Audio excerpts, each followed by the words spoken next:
I love it. So just 15 minutes, maybe 2 sessions. Someone can just sit quietly, get a timer. No special practice. Just sit and be with yourself. And ask, who are you? Who am I? Because some of the things you hear will shake you. Because you'll hear, Tell us more about that. What do you mean? It could be you're going to hear that. I'm kind of a little liar because I didn't tell the truth over here. And, you're going to hear some things that you kind of don't want to hear. And it's like, how do you reconcile that with yourself? We need to talk about that, because why is that for most of us, our default self-talk is negative. It's self-defeating. Because that's what we're used to. 98% of the world lives in what I call catabolic energy. It's that energy that's full of stress and anxiety and worry and fear and, self-doubt. So we live in that. So that's a comfortable place. So the first thing you're going to hear, I'm not good at that. Oh my gosh. That's exactly right. I didn't do good. I wasn't committed to myself about so-and-so. All of these things are going to come up. But if you do it about the third or fourth time for that 15 minutes, you're going to start figuring, this is who I am. Right. And then part 2 of the exercise comes. Yeah, so you calm down the chatter and you just keep sitting until you get to this place of peace, right? Where you can just hear this silent voice that whispers to you, you are awesome, you are powerful, you are beautiful, you are amazing, right? You are a special gift to the world. And you're going to hear, some things are going to come up about why you're really here, and you're going to say, well, where'd that come from? Right. After you know that you're amazing and you're powerful and you're wonderfully made and all of those things. That's what part 2 of the exercise is. Then, okay, I'm going to tell you about part 2. You got to ask why I'm here. Which is a good follow-up question, right? Right there is scary. It's scary because it might not be. Because when the vision comes up, it's strong. It's strong, it's powerful. It can, from my experience. It is. And I'm going to tell you what, people will hear it and go like, how am I going to make money? Yeah, exactly. How's that going to pay me? And then you don't know my story. You don't know what I've been through. You don't know. I can't do that. You're going to. They're going to talk about me. I can't do that. No one in my family's done that. And it's like, well, I'm not asking you to do any of that. Right? Nope, not yet. So, after we do the why am I here, is the second part of it. And Jackie, is really simple. I ask them to do something with something that they normally do every day. Because the why am I here, you got to do a little bit more work. Okay, let's talk about 15 that. Minutes. Okay, yeah. Mm-hmm. So here's the deal. Okay. Most of us, now some people say, no, I don't look in the mirror. But I'm going to say that you look into the mirror when you brush your teeth every morning. Right. You'd be surprised how many people do not. Okay, the people are just checked out. They walk in the halls, brushing their teeth and dropping toothpaste. Yeah. So I kind of do it in front of the mirror. On the vanity. I don't want to just be walking around dropping toothpaste. I mean, you're standing in front of the mirror, but you're not looking at yourself. Okay. You're not. So now you're standing in front of the mirror. That's okay. Yeah. But you're in your restroom. Correct, yeah. You're probably looking. You're at your vanity. There's probably a mirror there. Yeah. I challenge people to look in the mirror. I love it. When they're brushing their teeth, because this is the only time of day that your ears are open, your mouth is closed, and your eyes are piercing back at you, and that is the window of your soul. I love it. So if you want to know why you're here, you're going to hear it. Now, at first, you're going to hear some crazy stuff like, don't forget to pick up the spaghetti, don't forget for dinner tonight.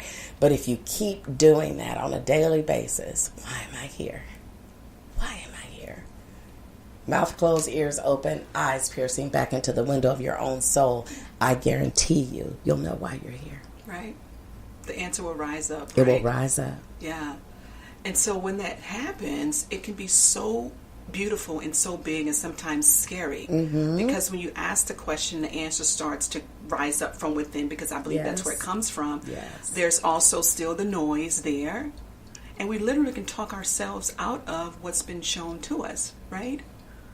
Look, yes, right? We always talk ourselves out of it because we create a storyline. Like I said, I think that people worry about, how will I fund that? Well, where's the money? How will I make money if I were to quit my job? Or, a lot of stuff comes up. But here's the thing, when you decide to serve the world, the genuine, authentic you, when you decide that this is my destiny, this is who I am, it's my true purpose, you will figure out, my other job as a coach is to teach you how to weave that into your daily walk.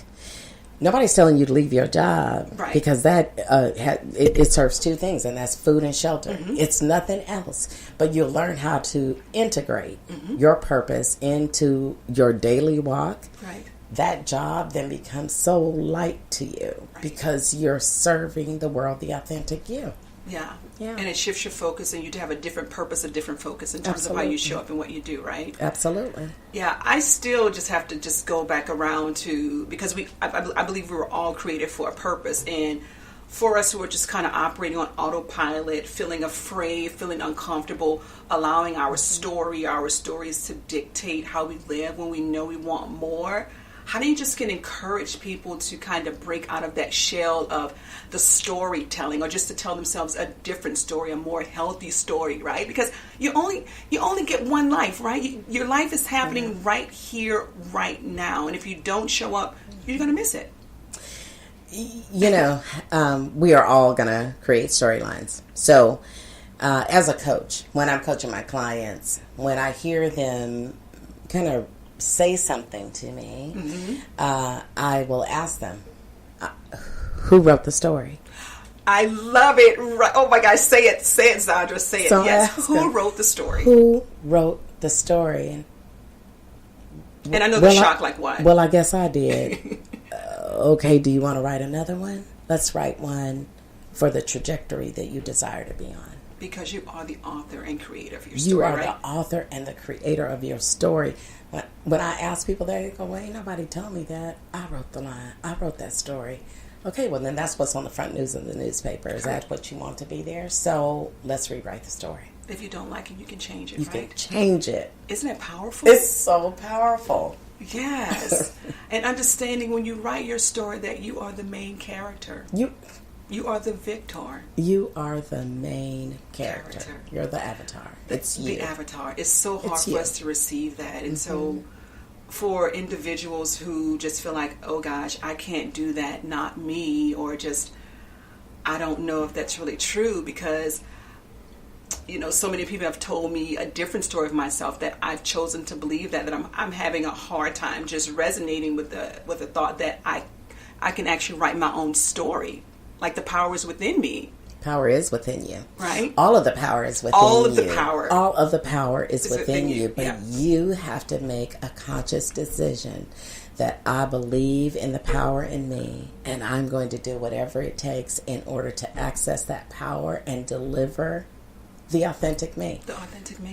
That to me, it makes your walk lighter. Like, I ain't got to be somebody else. I'm just Zondra. And that's enough, right? That's just enough. That's enough. Yeah, just like my book, You Are Enough. It's like, okay, who I am is enough. Yes. This is what I've been given to work with. How do I allow all of my experiences, everything I've gone through, to serve the world, the greater good of the world, right? This is who I am. If I waste my time complaining about, oh my gosh, I wish I had whatever, it's just a waste of time, right? It's a waste of time. It's a waste of time. It's a waste of time. And just to shift a little bit, Yeah. Jackie, guys, I really want to talk about leveling up, because I think that we use that term so loosely now that I'm kind of saying leveling up. You're going to level up. Leveling up is only encouraging people to mimic up. Okay. Not Explain. to elevate their life, Okay. but to level. Everybody's saying level up. I'm going to surround myself with people that's doing X. But that's like being invited to a high-end, cocktail gala. Okay. And you are in there in jeans. People feel that they can level up because if I surround myself with people that are on a higher level in their minds, it's going to elevate me, and I'm now going to operate at a higher level. And the only thing that allows you to level up and elevate your life and operate at a different level is to know who you are and why you're here, and that when you enter the room, you change the atmosphere. Yeah. When people get that, then that is the leveling up. And do you also see along with that, like how your life can be a witness? So if someone were to walk into the room and see you like you're walking in your true authentic self, like your light is on, you're just being you, and a young lady would see you, she's like, oh my gosh, there's something awesome and amazing about her. I don't know what it is, but I would like the opportunity to be in her presence, to just be around her to find out how she got to be where she is today, so that I can figure out how to adopt some of those practices so that I can discover my authentic self. Do you think there's power in you walking in your authentic self, and that being a light that will invite another person to find that within themselves? You know, I think it's good because I mentor and coach a lot of people. So yes, I do think it's good that if you want to figure that out for yourself. But here's the thing. I still think you want to be what you see, but I want you to be who you are. Like, who are you? Right. Figure that out. And then meeting with me is more so to tap into your personal greatness. Right. Let me help you elevate what you have that's in you, not to maybe do the things that I did or what. It's not going to work. It's more like mimicking. So I just really want people to know who they are and to walk in their true destiny and purpose. And yeah, we should be mentors and I should be talking to people, but I want to talk to you for what you know you've been called here to do, not for what you see in me. Right. You know, yeah. It's kind of... I get that, yeah, because I know for me, I've got several coaches and several mentors, people around me to help me kind of get out of my way, see my blind spots, to help me see things I don't see. For example, like a trainer, when I'm working out with her, like she models like, okay, I want to be lean, fit, and toned. And so by being around her, adopting some practices, she helps me to help get my body to where it wants to be. That model for me helps me find within myself to own what I'm looking for. But having her as a guide, or just kind of help me get to where I need to be to get that, it helps me to get the outcome and the results I'm looking for. Yeah, so that's coach. So I have coaches too. Yeah. But a coach operates in a non-judgment, unbiased zone. Yeah. And they're not trying to make me be like anybody. So I have to give you this example. Okay. When I got this opportunity for these shows, I was like really worried. And I have the best, I tell you, I have the best media coach in the whole wide world. Her name is Angel Tussey. Nice. She is the best media coach in the world.